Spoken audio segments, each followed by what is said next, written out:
Araka nefa nambara tamin'ny fitariana teo dia nisafidy ny alady voalohany amin'ny volana jona isika hitondranam-bavaka ny firenena dia ny firenentsika sy ny tanindrazantsika ry havana. Ny nandamina n'ity perikopy ity dia tsy nanomana an'izany kanefa na izany ary dia hitako ry havana fa ilay tantara faharoa toko 520 no tsara ary atao hoe mifanaraka amin'izany hitondrantsika mambavaka ny firenena izany.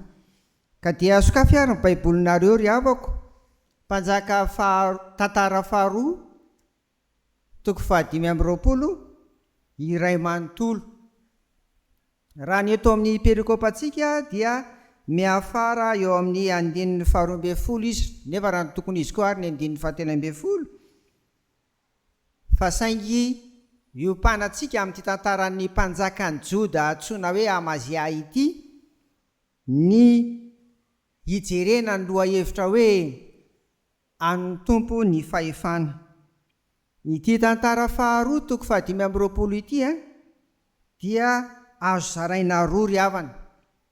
Ny andininy voalohany ka hatramin'ny 11 dia ahitana ny fandresena azon'ny mpanjaka, ary ny andininy 14 ka hatramin'ny farany kosa indray dia ahitana ny faharesena. Andeha ary tsika hiditra amin'izany fandresena izany. Amazia hoy izay teo dia mpanjaka ny fanjakana atsimo zany. Ny firenena atsimo dia antsoina hoe firenen'ny Joda izay manana ny renivohany any Jerosalema. Dia araka nahitantsika azy eo amin'ny 1 dia 20 taona izy nanjaka 20 taona izy sy ny sisa, fa izay manamarika ny fiainany dia ny 12 eo ny ahitantsika ny toetrany. So voalaza ao vakina amin'ny anaran'i Jesoa, nanao izay mahitsy teo mason'ny tompo izy nefa tsy tamin'ny fony manontolo. Arak'ilay fantiana fahenina zany amakiko azy zany fa hitantsika eto izy hoe tsy tamin'ny fony rehetra, tsy tamin'ny fony manontolo. Hafahafa ihany zany hoe misy zany olona mandeha manao izay mahitsy eo anatrehan'ny tompo nefa tsy amin'ny fony manontolo ny anaovany an'izany. Tena hafahafa izany. Ary rehefa tsy amin'ny fony manontolo dia voazarazara zany ny fo dia misy toeran-kafa, misy zany ny toeran'Andriamanitra, dia misy toerana koa ho an'ny hafa arak'izay atsofoka ao na vola mankarena. Raha mpitondra izy dia mety aja sy voninahitra ary fahefana, mety olona koa atsofoka ao olon-tiana sy ny sisa, satria tsy feno ny tompo ny fo. Ry havana, rehefa tsy feno any Jesosy Kristy ny fontsika ho antsika kristianina izao ary tsy honena ny fanahy masina, dia misy irika hitsofohan'ny Satana zany. Ary zany irika izany dia tsy hamelahany raha tsy handavo antsika ahatonga antsika hanota. Dia hitantsika amin'ny toyan'ny tantarany izany hoy hoe ny fandreseny Amazia mpanjaka no jerentsika amin'izao. Rehefa nanomana ny miaramilany mba hiady amin'ny Edomita, dia nanakarama mpikaramanady ny firenena avaratra, dia ny Israely zany. Nanakarama Israely tafiry izy raha jerenareo manomboka amin'ny 13 firy raha hetsy amin'ny talenta volafotsy 100 dia vakiko ny diem dia zao fiteniny azy hoe volafotsy 3 taonina. Tantara zany zany nanakaramany an'ireo mercenaire mpikaramanady amin'ny fanjakana atsimo, satria hitantsika fa nanisany miaramilana izy dia izy atao tsy ampisy zany fa ndao ampiana tosika avy amin'iretsy avaratra retsy hiady amin'ny Edomita. 9 ahitantsika an'izany dia tsy akasitrahan'Andriamanitra zany. Hitantsika eto fa hoe tsy omban'Andriamanitra reo firenena avaratra reo, ary raha mikambana amin'ireo izy dia tsy momba azy ireo Andriamanitra, dia nandefa lelahana Andriamanitra izy. Zany hoe mpaminany ilaza amin'ny Amazia hoe tsy mahazo mandeha ireo mpikaramanady ireo mandeha miady ianao, ary ianao tsy maintsy mandeha miady. De nanaiky Amazia tatsika ny toyany tantara, nanaiky izy de navany ireo le mpikaramanady ireo, fa na izany ary nalahelo izy. De vola be nefa nanakaramana an'izy ireo, vola be, zany volafotsy ray taoniny zany hoy dika teny ambonana komunika eto Madagasikara no efa mena azy ireo. De ahoana ary zany, dia eo amin'ny 19 nananatra sady nampahery azy ny lehilahin'Andriamanitra. Ny farany amin'ny tapany farany amin'ny 19 de Andriamanitra no mahay mamonjy sy mampalavo. Ary amin'ny 19 de hoe Jehova mahay manome anao mihoatra noho nylay volafotsy 3 taonina raha izany. De somary nionaina izy ary de nandeha niady. Ry havako, noho ny fitiavan'Andriamanitra atsika de maniraka an' Jesoa koa izy, taka n'ity lehilahin'Andriamanitra ity. Maniraka an' Jesoa koa izy anambara amintsika ny sitrapony. Ny olombelona tsirairay avy de manana ny faniriny sy ny fikasany, ary tena tsara zany. Fa misy amin'ireny tsy fanaraka amin'ny sitrapon'Andriamanitra, ohatrany nambarany, ohatrany nataony Amazia eto. Dikan'izany misaotra ny tompo isika fa naniraka an' Jesoa izy. Ary zany tenin'ny Jesoa rehetra zany voarakitra ao amin'ny filazantsara 4 no entin'Andriamanitra manambara amintsika ny sitrapony mba handresentsika amin'izao fiainana izao. Fa ankoatr'izany, izay tsarovantsika koa, de nandefa koa mifanahy masina Andriamanitra, de mifanahy masina no mitoetra ao anatintsika, mampatsiahy atsika any amin'ny feon'ny fieritreretana any, any amin'ny fo any, any amin'ny fisainana any alohan'ny hanapa-kevitra hoe inona ny sitrapon'Andriamanitra.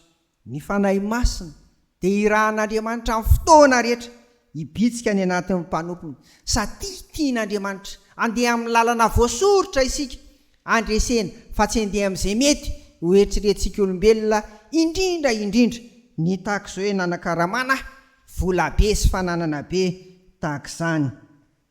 Ry havana, rehefa nanaiky Amazia mpanjaka ho izay teo, fa de nalefa nynody tany ireto miaramila mpikaramanady amanetsiny reto dia nandresy tamin'ny ady izy. Hitantsika amin'ny 1:12 sy 12 zany.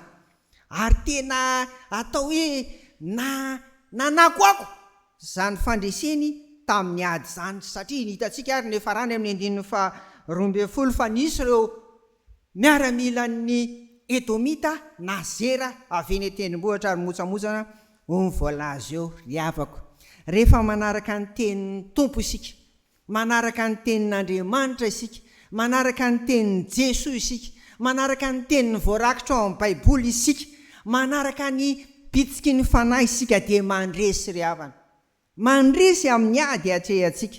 Ary Jesoa mihitsy ny efa niteny fa efa nomena ninona ho izy ny fahefana rehetra, aiza any an-danitra, eto ambonin'ny tany ary hatrany ambanin'ny tany. Tsy misy andresentsika amin'ny fahavalo. Ry havana, raha tsy amin'ny anaran'i Jesosy Kristy akatoavo ny tompo, fa zany ny laklean'ny fandresena amin'izao fiainana izao. Eto kosa indray ary, raha ny tokony ho izy dia ny zavatra ratsiratsy no resahana mialoha, zany hoe ny faharesena. Kanefa dia mba mifandresena ny resahana faharoa zany, de mba mitoetra fa zay koa no mahatantara n'ity mantsy, zay no maha hoe kronika, kronolojia, mifanaraka ny vanim-potoana. Tsy natao hoe histoire, tantara faharoa, fa natao hoe kronika. Ry havana, zany hoe nandeha araka ny vanim-potoana. De zay zany zao le faharoa indray eto hoe manomboka amin'ny 14 ka hatramin'ny farany ny fahareseny Ezekia. Ry havana, azafady, Amazia, ny fahareseny Amazia. Rehefa nandresy Amazia, ry havana, dia somary nisy firehariana atao amin'ny fony, somary nisy atao hoe avonavo koa nga ary de vo manomboka ny 14 de nety Andriamanitra sampiny ny Edomita ity nety ny verina nakany Jerosalema. Ry havako, tamin'izany fotoana izany ary mety izany koa amin'izao, rehefa miady ny firenena anankiroa maromaro dia izao adin'Andriamanitra io.